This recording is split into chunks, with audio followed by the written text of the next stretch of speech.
What's going on, guys? Welcome back to the channel. My name is Isaac, aka The Baddest, and today I'm going back to my roots. We're going to be ranking the FNAF games by one specific element. I've already ranked the games by how scary they are and how difficult they are, so check those out if you haven't. I also ranked them from worst to best based on everything and my personal enjoyment, and keep in mind that ranking doesn't include Help Wanted or Security Breach. Today I'm going to be ranking the FNAF games simply based on how good their gameplay is and how fun it is. This will finally give Security Breach the chance to not be at the bottom of a list. I'm leaving Help Wanted off of this list because I have yet to bother to play the VR version, and everyone gets mad at me when I only include the flat version. The flat version of Help Wanted is shit, and I'll get around to playing the VR version soon. I will stream it, I just don't have the time right now. However, when I do have the time to play Help Wanted, I will do a full review on it, so don't worry about it. We're also ignoring spin-offs, because that's the only fair way to do these. I've ranked every single spin-off from worst to best as well, if you want to check that out. I've really milked this concept dry. So today's ranking will consist of FNAF 1 to 7 and 9. No spin-offs, no Help Wanted. And it will be ranked from least fun to most fun.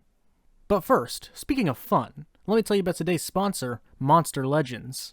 Monster Legends is a free-to-play battle RPG mobile game that, like FNAF's wonderful 20 modes, will put your strategy skills to the test. Sure, Ultimate Custom Night might have 50 characters, but Monster Legends has over 900 monsters for you to collect, and on top of that, there are new monsters added every week. You can also breed monsters of different elements and rarities to create some really sick new species. Joining some of the most powerful monsters available in the game is this month's newest magic element monster, Brainlodon.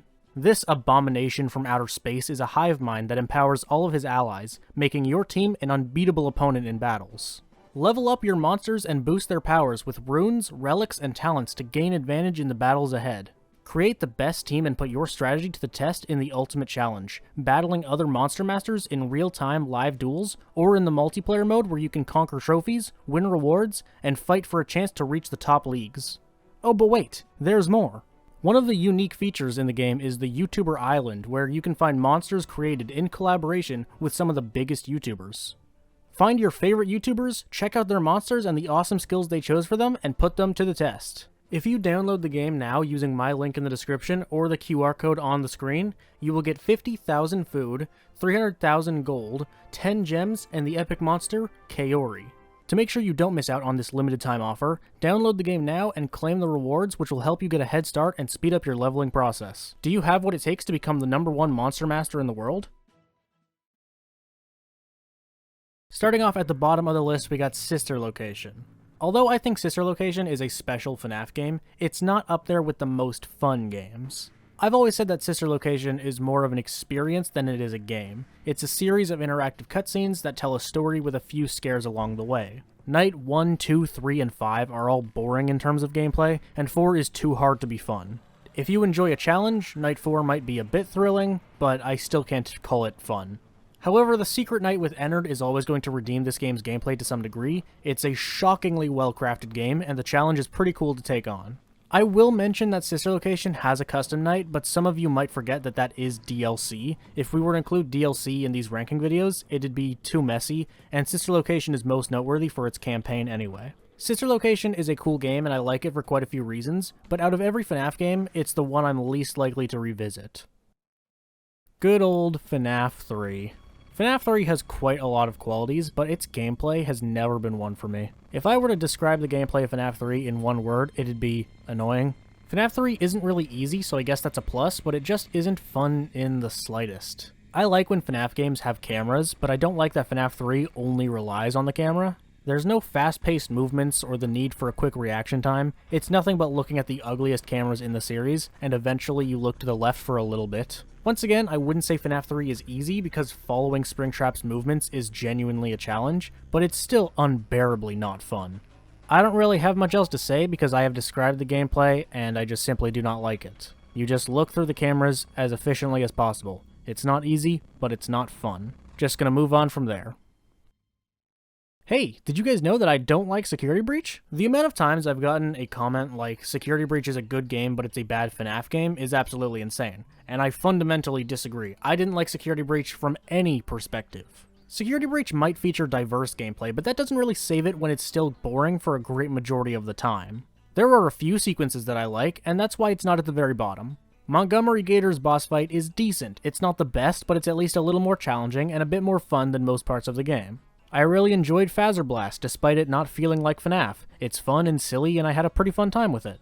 Burn Trap's boss fight is still pretty hollow and basic, but it's the best Office-style sequence in the game. DJ Music Man's boss fight is okay. It's more just visually appealing, but it has some fun moments. And that's about the most I can give this game. I'd say it's fun for a solid 30 minutes, and that might sound decent, but the game is around 8 hours or something like that. Every Office-style section is boring. Chica's entire sequence is so long, and it isn't fun for a single second. Roxy's boss fight is just trying to deal with a poorly made AI, and it makes me want to die. And running around completing tasks or getting the next area is such a bland and uninteresting experience that takes up a huge part of the game's playtime. Like, there's the part where you have to fix this guy's head, there's, once again, Chica's entire sequence, which just feels like running around. The game is also just really easy, so it's not like I can give it the credit of being a challenge like I can with FNAF 3 or Sister Location's Private Room. I died so few times playing through this game, and the only times it was genuinely challenging was when I literally didn't know where to go. Oh yeah, and Security Breach has the maze! Security Breach has some solid moments, but it's still going to be in the bottom 3 for the sheer amount of awful sequences and the giant chunk of time spent running around. Freddy Fazbear's Pizzeria Simulator has a lot of content, and there's plenty to have fun with in this one. This game has a lot of different sections, and each one is interesting in its own way. The Tycoon section of the game is a really fun thing to explore. Exploring all the different minigames is exciting, and there's a lot to experience. A lot of them are classic arcade-style games that I personally really like. I like a lot of retro games, so games like the Shoot 'em Up Pizza game and Midnight Motorist are actually pretty fun for me. It is also mainly just fun to explore. There's so many little games to play, and there's a lot to mess around with, so it's kind of just fun to, mess around with. There's so many things you can do with it, and it's just a fun thing to explore. The actual Office part of this game definitely brings it down a bit in terms of enjoyability. It's pretty scary, and I can appreciate how well done it is, but it really isn't fun. Same goes for the salvage sections. I can appreciate it, but it's just boring when it comes to actually playing it. The Tycoon section of this game makes it go up quite a few notches, but overall it's a generally average game from a gameplay perspective, in my opinion. This is just my opinion.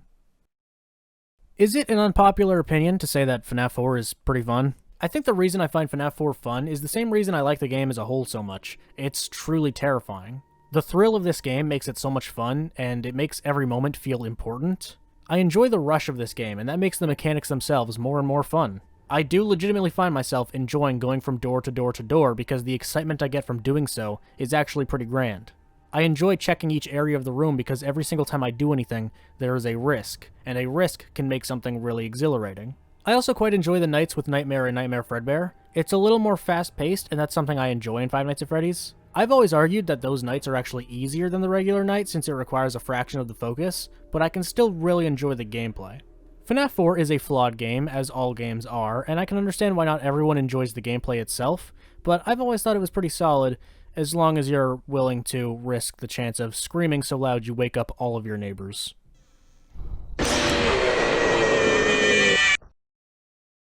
I know people are going to disagree with me on this one as well, but I still really enjoy the original Five Nights at Freddy's. Much like FNAF 4, this game's horror contributes to the fun quite a bit. The sound effects and atmosphere make the game really exciting, and it's always been able to grab my attention. This one is the hardest to explain, and that's likely because a lot of the fun does admittedly come from nostalgia. I don't know what it is. Simply waiting for the animatronics to approach the door and reacting fast enough so they don't disable the door is still enjoyable for me after all these years. I also really like playing 20 mode in this one. It's not that hard now, but it still takes focus and precision, which is fun if you have time to kill. FNAF 1 mostly consists of looking from left to right and checking on Foxy. Why is that more fun than FNAF 3? I guess the difference would be there's nothing annoying about FNAF 1's gameplay. I have always admitted that I look at FNAF 4 with rose-tinted glasses, but that doesn't change the fact that this is my list, and I still enjoy playing FNAF 1 quite a bit. And similar to FNAF 1, I know that FNAF 2 is very flawed and realistically a mess of a game, but I just find the sheer speed and obnoxiousness of it so fun. This one is easy to explain, but it's a pretty boring explanation. I just find the speed of this game really exciting. I like how fast your reaction time has to be, and I like that it uses the idea of resource management like in FNAF 1. Yeah, it isn't hard when you get used to it, but the excitement of this game just never went away from me. I think the best thing about FNAF's gameplay can be perfectly explained by this game. The smallest movement you make can make the biggest difference. If you slip up and don't put the mask on, you're finished. If you don't distribute the correct amount of time between Foxy and the puppet, you're done. A small movement can make such a big difference. From a more technical gameplay perspective, there's not a whole lot that's impressive about FNAF 2. It's very repetitive. However, this is my list, and I can get a lot of fun out of a simple and repetitive game. I enjoy practicing the patterns and remembering the mechanics and trying my best to be as good as I can be. It's very simple, but it's still rewarding. I've always loved FNAF 2, and I think it's a great game overall, but I can see why people would disagree with me on this decision in particular. At the number 1 spot, we have Ultimate Custom Night. I've said this many times, but it is underrated how perfect Ultimate Custom Night turned out, given just how massive it is. It takes a lot to take the FNAF formula and make it work with over 50 characters. This game is so customizable, and that makes it great for playtime. I truly enjoy tackling the challenges of this one and messing around with all the options. There are a lot of mechanics, so there's not only a lot to practice, but there's a lot to learn. There are the doors and flashlight and mask, which you expect, but there's new intricacies with the camera and vents and ducts and a currency system. There's so much to do. It shouldn't be that surprising that this is the number 1 spot because there's easily the most to do with it. There's infinite playtime, and if you're not a ridiculously good player like DJ Sturf or Daco, there's an infinite amount to grow and get better. I enjoy the challenge, I enjoy the customizable options, I enjoy the new and old mechanics, I enjoy the combination. I think Ultimate Custom Night is something special, and I'd say it has the best gameplay out of the series. Quick reminder to download today's sponsor, Monster Legends. If you click the link in the description or use the QR code on screen, you will get 50,000 food, 300,000 gold, 10 gems, and the epic monster Kaori. That is not a deal you want to miss out on. Thank you, Monster Legends, for sponsoring this video. That is going to be all for this video. Let me know what you think of my picks, and comment what your number 1 FNAF game is in terms of gameplay. Please hit like and subscribe if you enjoyed, it helps out quite a bit, and follow me on Instagram and Twitter at I'mTheBaddest to keep updated with what I'm doing. That's all from me, I'll see you next time.